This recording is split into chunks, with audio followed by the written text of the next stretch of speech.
matapos ang laban ni Manny Pacquiao at Timothy Bradley. Usap-usapan pa rin sa Amerika ang kontrobersyal na desisyon. May mga nananawagan na nga na ng mga pagbabago sa paghusga ng mga laban sa boxing. Mula sa Las Vegas, Nevada, nakatutok si Pia Arcangel. Sa paglabas ng MGM Grand Garden Arena noong Sabado ng gabi dito sa Las Vegas, di makapaniwala ang fans na natalo ni Timothy Bradley Jr. ang pambansang kamaong si Manny Pacquiao. Manny, we know that you won, so rest assured. You can see in Bradley's eyes that he lost. Yes. At ngayong 2 araw na matapos ang labang Pacquiao versus Bradley, usap-usapan pa rin ang pagkatalo ni Pacman. Sa pahayagang USA Today, front page ang storyang pagkadismaya ng boxing community sa desisyon ng judges na ipanalo si Bradley sa laban. Marami raw ang nananawagan para sa reforma pagdating sa judging ng mga laban. Pero ayon kay Rafe Bartholomew, writer ng kilalang sports website na Grantland.com, malabong may patutunguhan ng anumang uri ng protesta. The Nevada State Athletic Commission is the commission that hired the judges, so I don't know exactly what is going to come out of that investigation. Kwento ni Bartholomew, hanggang ngayon, di pa rin makapaniwala ang mga kapwa niya sports writer dito sa Amerika sa naging resulta ng Pacquiao-Bradley fight. Throughout press row, everyone turned around and was like, "What did you have it? What did you have it? Did you have?" Like people were standing up and saying, "Did anyone have Bradley winning?" And no one would stand up and say yes. Tungkol naman sa posibilidad ng rematch, people may be eager to see Manny come back and sort of, get his, revenge or his justice. But it's also possible that they may be turned off by this whole experience. Sinabukan namin kuna na pahayag ang Nevada State Athletic Commission pero di ito sumasagot sa aming mga tawag. Mula sa Las Vegas, Nevada, Pia Arcangel, nakatutok, 24 oras. Pinangunahan ni Pangulong Noynoy Aquino ang pagdiriwang ng ika-114 na anibersaryo ng ating kalayaan. Siya mismo ang nagtaas ng watawat sa Baraswain Church sa Malolo sa Bulacan. Ipinagdiwang din sa iba't ibang panig ng bansa ang araw ng ating kasarinlan. Nakatutok si Teresa Andrade.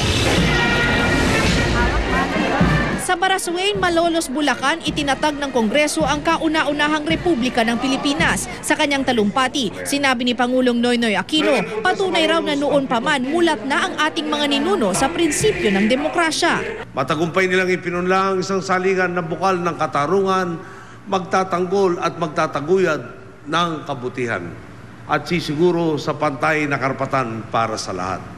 Pero ayon kay Aquino, dismayado raw siya dahil may ilan pa rin naghahanap ng butas para gamitin sa sariling interes ang saligang batas.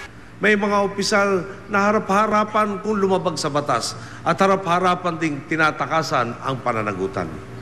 Ang konstitusyon na dapat ay natatakbuhan ng karaniwang tao ay nagiging laruan na lamang ng mga naghahari-harian.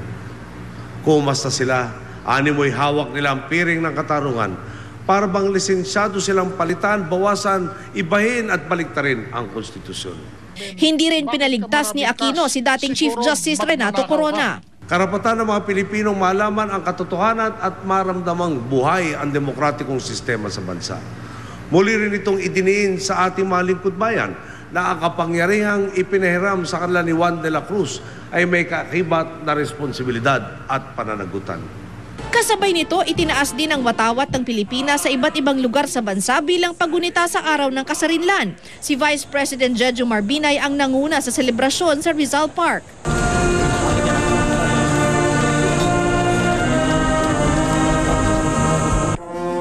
Si Tourism Secretary Ramon Jimenez naman ang nanguna ng selebrasyon sa Pamintuan Mansion sa Angeles, Pampanga. Sa balkonahe nito, iwinagayway ni General Emilio Aguinaldo ang watawat ng Pilipinas sa unang anibersaryo ng kasarinlan ng Pilipinas noong June 12, 1899.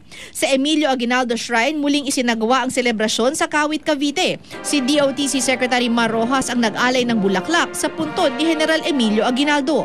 Sa gitna ng programa, biglang nagsisisigaw ang ilang mga nakapuslit na rallyista. Hindi napansin ng kanilang pagdating dahil bukas ang buong parke para sa publiko. Agad ding napaalis ng mga pulis ang mga rallyista. Nagkaroon din ng selebrasyon sa pinaglabanan shrine naman sa San Juan, sa pangunguna naman ni Senador Coco Pimentel. Sa monumento ni Gat Andres Bonifacio sa Caloocan, si Justice Secretary Laila De Lima ang nanguna sa selebrasyon. Teresa Andrada ng Katutok, 24 Oras. Nagkahabulan at nagkapaluan ng mga pulis at mga realista na nagtangkang makalapit sa Embahada ng Amerika sa Maynila. Doon nila gusto kasing idaos yung kanilang protesta para sa araw na ito ng kalayaan. Nakatutok si JP Soriano. May kalayaan ba? Sa pukpukan nauwi ang kilos protesta ng iba't ibang militanteng grupo nang sinubukan nilang lumusot sa Calao Avenue para makarating sa US Embassy sa Maynila. Nagkahabulan ang ilang pulis at ilang militanteng nagpumilit pumuslit papuntang Rojas Boulevard.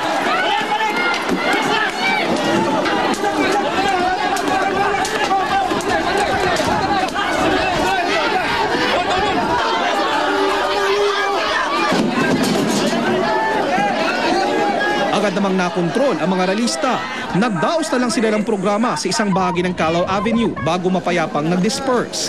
Ayon sa militanteng grupo, 11 raw sa kanilang hanay ang nasaktan. Lahat ng rallies, demonstrations or similar activities like this ay maximum tolerance. Ang instruction ko sa amin ay huwag na po kasi past experiences, pag malapit na sa embassy, may mga nagbe-break away na grupo sa kanila. Bago nito nagmarcha mula Espanya ang mga militante. Pagsapit sa Mendiola, sinunog nila ang isang effigy na hugis kuhol na tinawag nilang Pinoy Golden Kuhol. Peste raw ang kuhol sa mga palayan at ito raw ang tingin nila sa Administrasyong Aquino.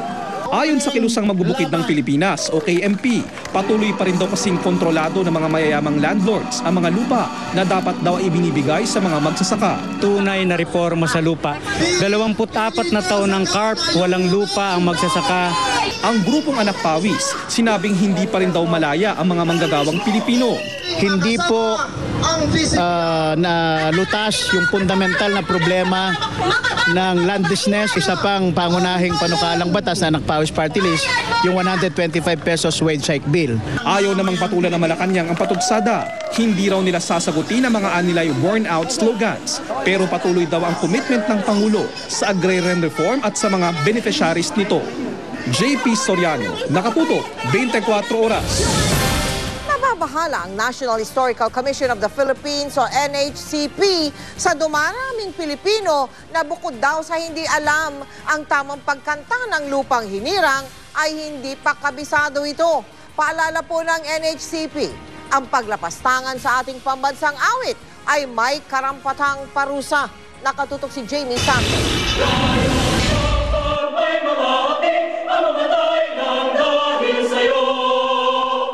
Ang lupang hinirang ang ating pambansang awit. Mahalaga ang pagkakaroon ng national anthem para sa isang bansang malaya katulad ng Pilipinas. Simbolo raw ito ng pagbubuwis ng buhay at hirap na dinanas ng ating mga bayani para makamit ang ating kalayaan. Simbolo rin ng ating pagiging Pilipino. Pero dismayado ang National Historical Commission of the Philippines. Maraming kabataan daw ang hindi kabisado ang lupang hinirang. Merong napuna kami na teacher. Meron ding estudyante, pero kalimitan nakakalimutan lang nila. Kaya kailangan natin talaga puspusang pagpapaliwanag. Kaya inalam namin kung kabisado nga ba ng ating mga kababayan ng lupang hinirang. Ang lalaking ito, gay na nagsample ng kanyang bersyon ng national anthem. Sa umpisa ng kanta, napabilib na kami. Bayang magiliw, pero saan silanganan, alab ng puso'y sa dibdib mo'y buhay. Pero sa kalagitnaan, lupang hinirang, duyang ka ng magiting, sa manlulupit, di ka matitiil, sa dagat at bundok, sa simoy at sa langit mo'y bugaw. Ang isang ito naman nagkasablay-sablay. Bayang magiliw, perlas ng silanganan, alab ng puso. Ayan, medyo nakalimutan na. Pero paliwanag niya, nandun pa rin naman yung pagiging Pilipino natin, kahit nakakalimutan yon. Pero syempre, iba pa rin yung kabisado mo yung lupang hinirang. Ang mamang ito, seryosong sumagot sa aming mga tanong. Pero alam kaya niya ang title ng ating national anthem? Bayang magiliw po. Pero ang aling ito, alam nga ang title ng ating national anthem, pero... Ano pang bansang awit ng Pilipinas? Lupang hinirang. Kabisado po ba natin? Hindi po eh. Bakit po? Walang practice. Sa mga school nga ngayon, minsan every Monday na lang. Dapat po. Dapat everyday. Pero alam nyo ba na may karampatang parusa sa mga lalabag o hindi magbibigay galang kapag tinutugtog ang ating pambansang awit? Merong kaukulang parusa dito, maaaring magmulta ng 5 hanggang 20,000 o makulong ng 1 taon. Samantala, isang solusyon ang naisip ng Rock Ed Philippines para maturuan ng kabataang Pilipino ng tamang pag-awit ng lupang hinirang, ang anime version nito. Ginawa ang rendition ni Arnold Ari at Radioactive Sago Project. Pero ayon sa NHCP, hindi maaring gamitin sa entertainment ang version na ito. Jamie Santos, Nakatutok, 24 Oras. Sa Binyan, Laguna, 2 bangkay na tad ng tama ng baril ang natagpuang nakasiksik sa loob ng isang abandonadong kotse. Isa sa mga biktima, dating pulis. Nakatutok si Julio Segovia. Sa mga litratong kuha ng Binyan, Laguna Police, kita kung paanong isiniksik sa compartment ng sarili niyang kotse ang biktimang si Artemio Avellano Jr. Alas 6:30 ng umaga kanina nang madiskubre ang bangkay ni Avellano na napag-alamang dating pulis. Matapos makita ang police patrol shirt na may pangalan niya sa loob ng kotse at PNP bull ring na nakasuot sa daliri ng biktima. Natagpuan ding patay sa backseat ng sasakyan ng isa pang lalaki na wala pang pagkakakilanlan. Ang tama ng 2 biktima parang sa ulo. So meron isa yung isa sa dibdib, yung isa sa likuran. Hindi talaga bubuhay yung ganung tama. Sa highway ng Barangay Santo Tomas natagpo ang nakaparada ang kotse. Di raw pangkaraniwang may nagpa-park na sasakyan doon. Lalo patalahiban ng lugar at wala ring street lights. Nakita lang daw na may umaagos na dugo mula sa compartment, kaya kinutuban ng mga residente. Nakita rin nila, naka-hazard, hindi naman nila lapitan dahil baka nga naman nasiraan lang, ganun. Pero kung actually nakita nila talagang mayroong dugo at siguro ko hindi nagtatagalin ganun na mareresponde na ng barangay namin. Sa inisyal na investigasyon, patay na raw ang 2 biktima bago pa isilid sa loob ng kotse. Ito'y pinatay sa ibang lugar, doon lang dinala sa area namin. Yan ang initial investigation namin. Hindi talaga doon mismo pinatay. Di nagpaunlak ng panayam sa GMA News ang misis ng biktimang pulis, pero kinumpirma niya na sa kanila ang kotseng pinaglagyan ng bangkay ng mister. Tinitingnan naman ng pulisya ang anggulong pagkakadismiss sa biktima bilang pulis. Naalis sa serbisyo si Avellano noong 1 taon habang nasa Regional Public Safety Battalion ng PNP Calabarzon. Patuloy na sinisikap ng GMA News na makuna ng pahayag ang PNP Calabarzon. Bali, iniimbestigan pa yung misis, kinuha na pa ng statement. So doon malalaman natin kung bakit kung meron kagalit o kaaway itong si pulis. Tuloy ang investigasyon sa krimen, lalo pat di pa rin daw tukoy ng pulisya ang mga suspect. Julio Segovia, Nakatutok, 24 Oras.